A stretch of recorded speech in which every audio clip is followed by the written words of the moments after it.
book fell open to this page. So here you go. It's a hard decree. Last night, God posted on the tavern wall a hard decree for all of love's inmates, which read, if your heart cannot find joyful work, the jaws of this world will probably grab hold of your sweet ass. Really? What?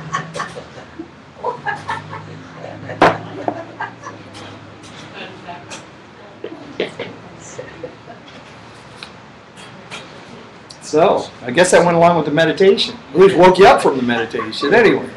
Right? What did I send out? What was the message I sent out to get all you people to come to church? I don't know. I don't remember. So it had something to do with God's will. I think it said God willing. God willing and the creek don't rise. Right? So God willing. This is it's a misunderstanding, by the way. The whole idea that this if I'll be there, God willing, and sometimes we take comfort in thinking that the reason things happen in the world is it's just God's will, and what are you going to do? And I know it doesn't make sense, but later on we'll figure it out some other time. Right now it may seem crazy that would actually be God's will. But God willing, I'll be there, I'll do this, I'll do that, as long as, in other words, what I'm saying is as long as something doesn't get in the way, and that something that got in the way, would be considered that was God's will. But God's will it's like really the simplest thing. I remember being confused about it for so long as to, first of all, at one time I didn't think that there was any such thing. But then when I started thinking that there was something like that, I was confused and believing that God's will would be, at least difficult to do. God's will would be like if you were to live a life in line with God's will, that would be like tough work. That there would be a lot of sacrifice. There would be a lot of just like monkish almost, right? And then this woman told me it's just good. It's just good. It was actually Debbie Chenoweth. It was Chris Chenoweth was our minister at Unity on Main Street, and his wife said it's just good. God's will is for good, and that just really clicked with me, and so as I started to think about it, because my question was, listen, I'm worried about. I'm on the spiritual path. I'm trying not to be so selfish. I want to know, if I do this or that, is that in alignment with God's will, or am I, what? And she said, God's will is for good. God's will is for the best. The best for you, the best for me, and the best for everyone else. God's will is for the best. And at that time, I was thinking really along the lines of the world, the material world, being like the place where all of this happens. But really what I found out since then on the path is that the material world that we live in is just a reflection of our inner state. And then thinking about God's will, there's all sorts of confusing things happen. Friends get in trouble. People go broke. People, die unexpectedly. catastrophes occur. A tsunami goes through. We have a hurricane in New Orleans. Now, there are people who think and will tell you that all of that is God's will. Some of them will tell you that the reason that there was a hurricane in New Orleans is because there's too many gay people there.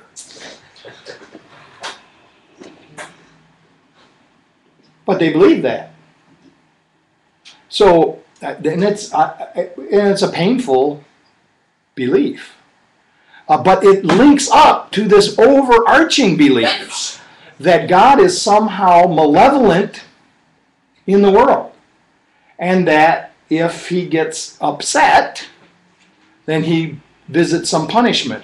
And so this goes way, way, way back into the history of the world, where people are trying to explain to themselves and to others why things happen. Why good things happen to this person, why bad things happen to this other person. And what they came up with was the gods smiled on this one and frowned on this one. And this is attached in our race mind, that when something bad happens, what did I do? What did I do? What did I do to deserve this? Right? And then if something bad happens to somebody else, although we may go, oh, that's horrible. It's horrible that happened. But somewhere in the recesses of our mind, we're thinking that they might have had something to do with it. That they might have been complicit in what happened to them. And and they were, but not in a conscious way. So I'm not saying it was their fault.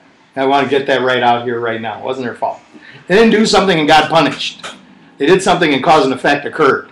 And also there's something going on under the surface where we're trying to keep all of this mess going.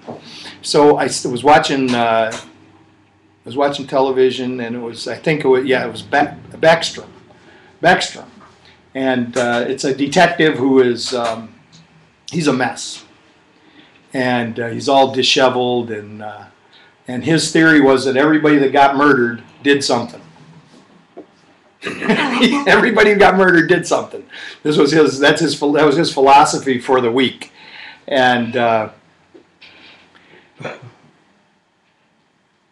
started thinking about it, and I thought, not in the same way that he thought it, but although I'll bet you that in the way he was thinking about it, that there's a whole bunch of people who got murdered who actually did really play quite a large role in that. I'm sure there are quite a few people who didn't, but what I was thinking about was that it's under the surface, it's at the subconscious level that we are doing these things, that we are planning these things. But anyway, God doesn't have anything to do with any of it. This is what I want to say. God's will is not for any of that mess.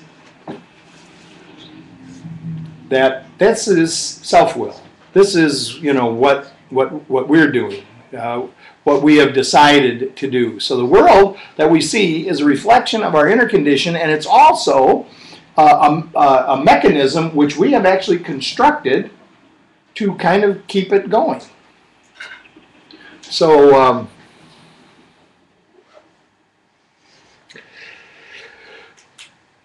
I know everybody here's probably heard this story, but today I'm going to tell the story of Jonah. So you may have heard of Jonah and the whale.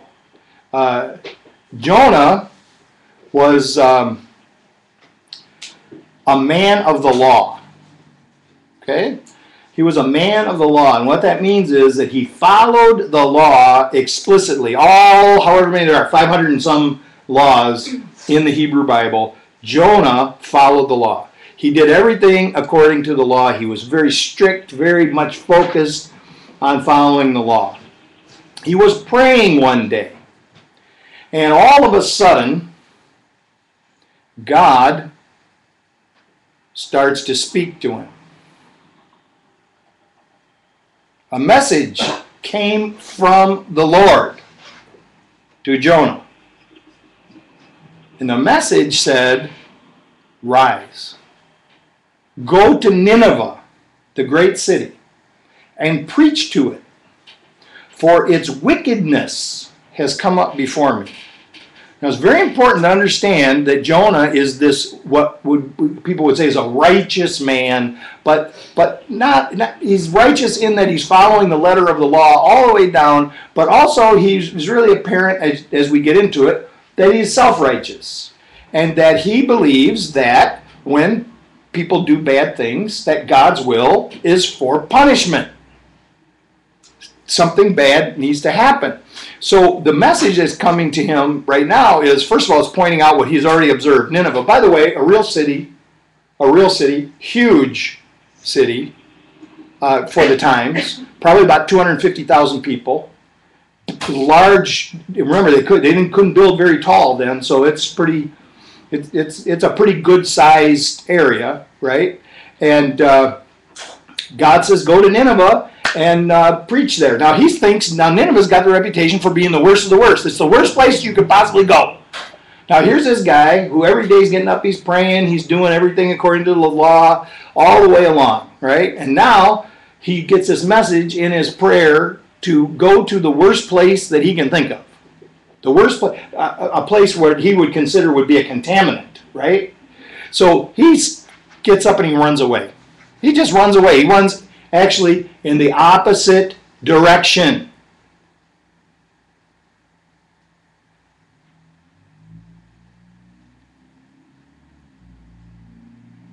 Well, how are you going to run away from God? If this is God, I mean, so he runs the opposite direction. He talks to these people on the boat into taking him. And when they get him on the boat and they start going out, all of a sudden there's a storm. There's this huge storm blows up. And the men are like freaking out, and they can't believe it. Here again, God's will. The men in the ship are questioning. They're saying, "What happened? What did we do wrong? What's this? Why is this? Why is all this happening?" Jonah's down below, hiding from God below decks. And then finally, he's guilty. Now he comes up and he tells them. He says, "It's my fault. God told me to do this. I didn't do it. I run in the other direction. So here's what you need to do. You need to throw me overboard."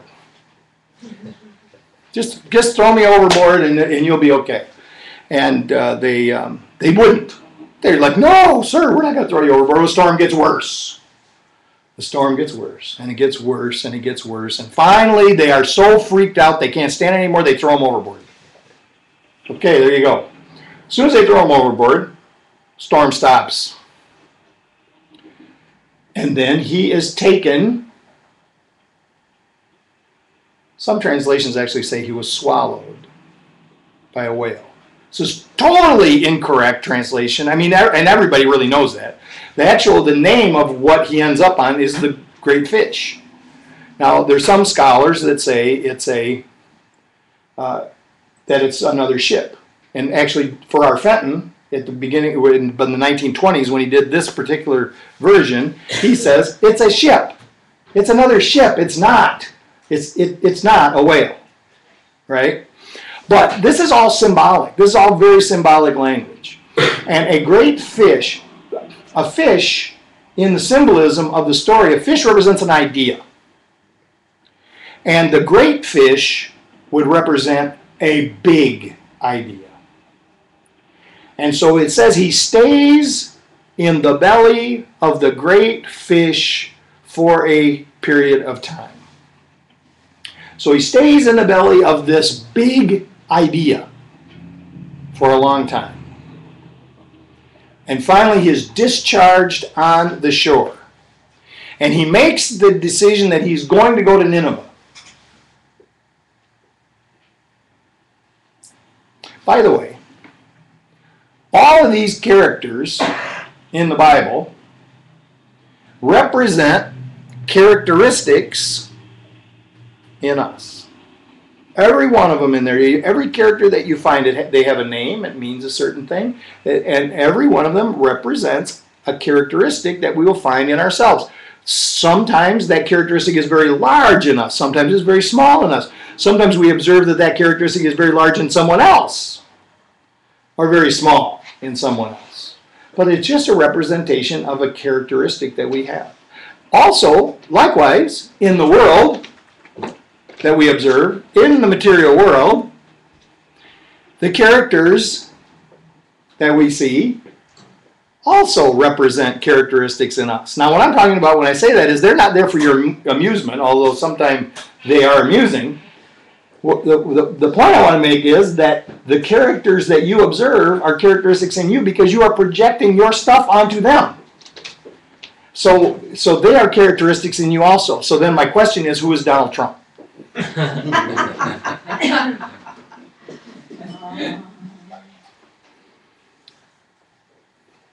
Just a short aside.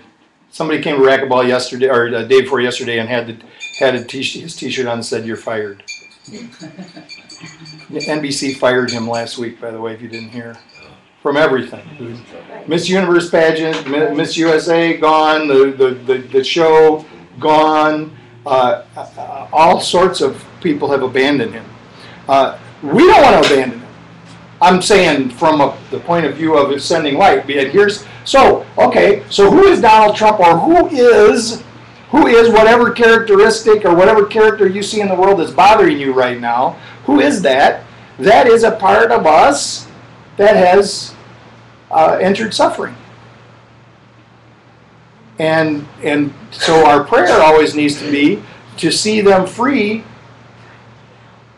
To see them free of whatever it is that's causing them to act so damn crazy. Right? The same prayer that we would have for ourselves. So I'm really not, although he really is an easy target. We must realize that he really does represent a characteristic in us. And if we did a good enough inventory, a good enough journal, we'd probably find out what part of us was like that. Might not even take that long. But in any event, what we want to see is we want to see that healed. Well, now, so here is Jonah, and Jonah is representing the part in us that does not want to cooperate with life. He has got his ways. He is set in his ways. He wants to do, and not only that, he absolutely believes that he is correct. He is correct. He is following the law. But he decides, this is too much. This is too much. I'm going to go ahead. I'm going to do what God, what I'm. Remember now, he was praying, and the message came to him. A message came. So it came inside, right? So God didn't come on horseback with a scroll. Came to him inside during prayer. So now think about how this all works. When we're in prayer and meditation, we may be getting divine inspiration, but that's also playing to and with all of the tendencies that we already have inside ourselves. So he says, all right, I'm going to Nineveh. And he goes to Nineveh. And the story says that he marches across it. There's 250,000 people there, right? And he begins to preach. He preaches so well that people just start repenting. The king repents. Says he puts on sackcloth and sits in ashes. Very symbolic language. Saying he goes forth and he gives this message that, man, you need to turn around. You need to change your ways. Now, what's happening is he's actually saying your present behavior, now he thinks he's saying God's going to destroy you. But what's really going on, the message is really going on, is your present behavior is destroying you. And so turn it around, right? And so a whole bunch of people, they decide they're going to turn it around. So he's successful in his preaching. He goes out of the city. I mean, I'm telling you, the guy had to be something, because it's a big. So he goes outside the city and he sits, and the sun comes up, beats down on him, and then he's crying about it. That he's uncomfortable. The sun is beating down, all of this stuff, and he's upset. He's actually upset because he was successful. Because they decided to change their ways, God is not going to destroy the city.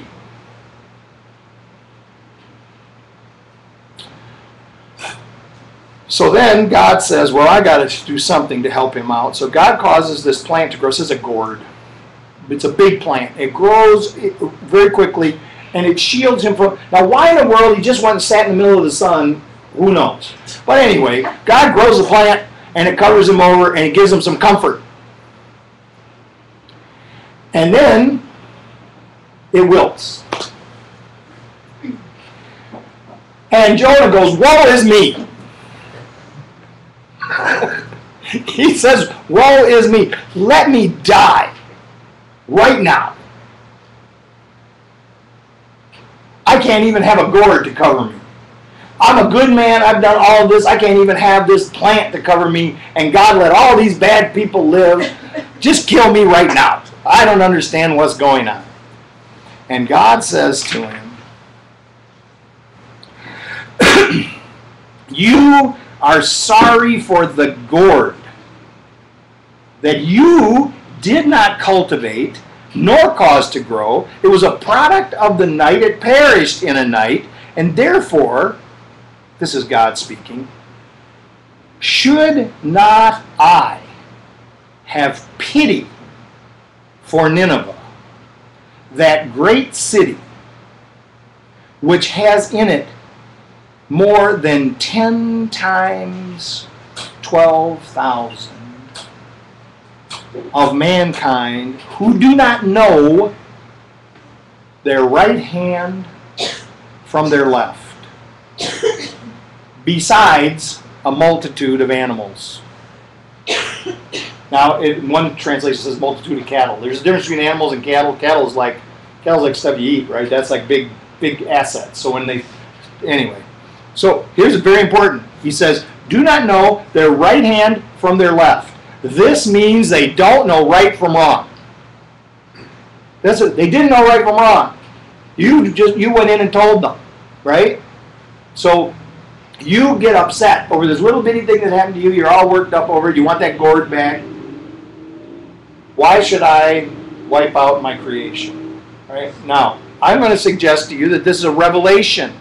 This is a revelation that came to him. Again, he's sitting there in meditation. This revelation comes to him that why should I want the destruction of these people? Well, the reason why he wants the destruction of the people is because he's always been a lawful man. He's always been inside the law.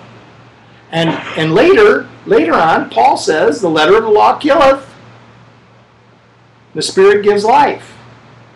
So he went and he actually preached and turned people around. By the way, in a little while, Nineveh's back on the chopping block. But we'll talk about that. We'll talk about that later. But here's the thing: the right hand from their left. This is one of the references that then Jesus also uses later. Don't let your right hand know what your left hand is doing. Did I tell you what that means? I'm sorry, your right and your left. Well, I'll tell you what it means, because it's still a very prominent kind of cultural thing in the Middle East. Is that in the Middle East, in the desert, I mean, and being nomadic people, they don't have all the conveniences of modern life, right? So they eat with their right hand. They wipe their butts with their left hand, many times with sand. Right? So, this is why it's weird to shake somebody's... Anyway, that's actually where the idiom comes from. So, don't let your right hand know about the less than pleasant things that your left hand is doing. He says here at the end, he said they didn't know the difference. They mixed it up. They didn't know the difference. Now maybe they know the difference. So how does this all... So here's what I want to point out. First of all, you can't run from God's will. That's the first thing. You can't run from God's will. So this thing with Jonah was he had a talent and an ability, which I talked about in the meditation to begin with, that he separated living in the world. We have temporarily fragments of the whole. So each one of us has different talents and different abilities in this world. eventually, all will be one again. And we'll all have all. But right now, we have fragments. Jonah had this fragment of, I guess, the best preacher ever. Going to turn around that many people, right? So he had this talent that he was afraid to let come out. And then he actually allowed all of his prejudice and everything to interfere with enjoying the success of his mission. So we each have these talents and abilities. And associated with those talents and abilities, we also have what I call the desires of the heart. The desires of the heart are different than the desires of the ego. The desires of the heart spring from love. The desires of the heart are not connected with neediness. The desires of the heart, you may think that you, when you want someone to be, you want to be romantically involved with someone who doesn't want to be romantically involved with you, you may think that is a desire of the heart, but it is not. It is a desire of the ego. Because you want them to play a role. You want them to play this particular role that you have in mind for them. So the desire of the heart is always about not about getting, but about giving. And so if we have this, it cannot be a desire of the heart if it doesn't have something to do with us giving to life. What's really cool about it is when we give to life, life gives back to us.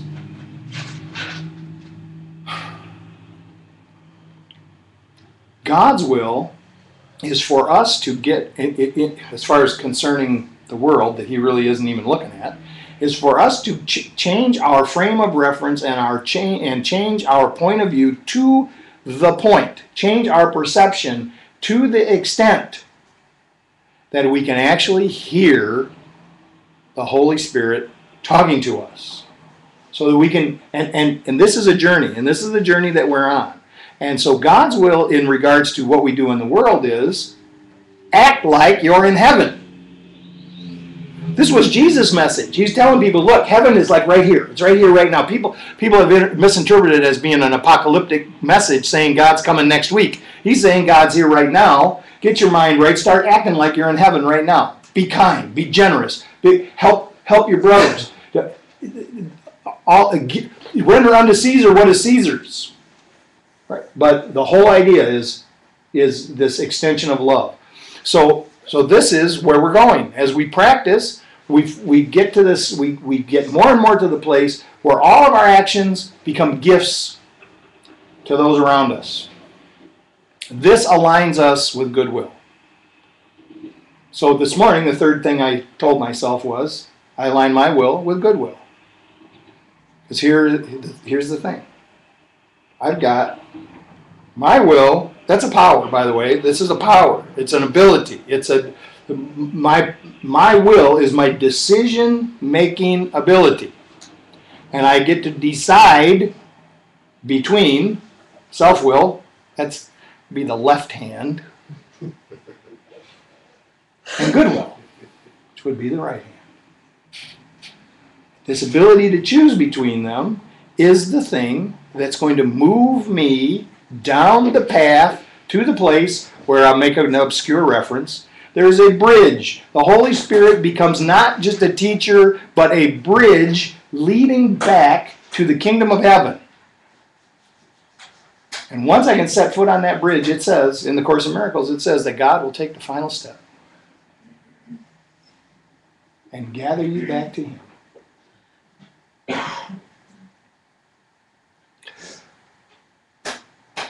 I think that's enough. Thank you.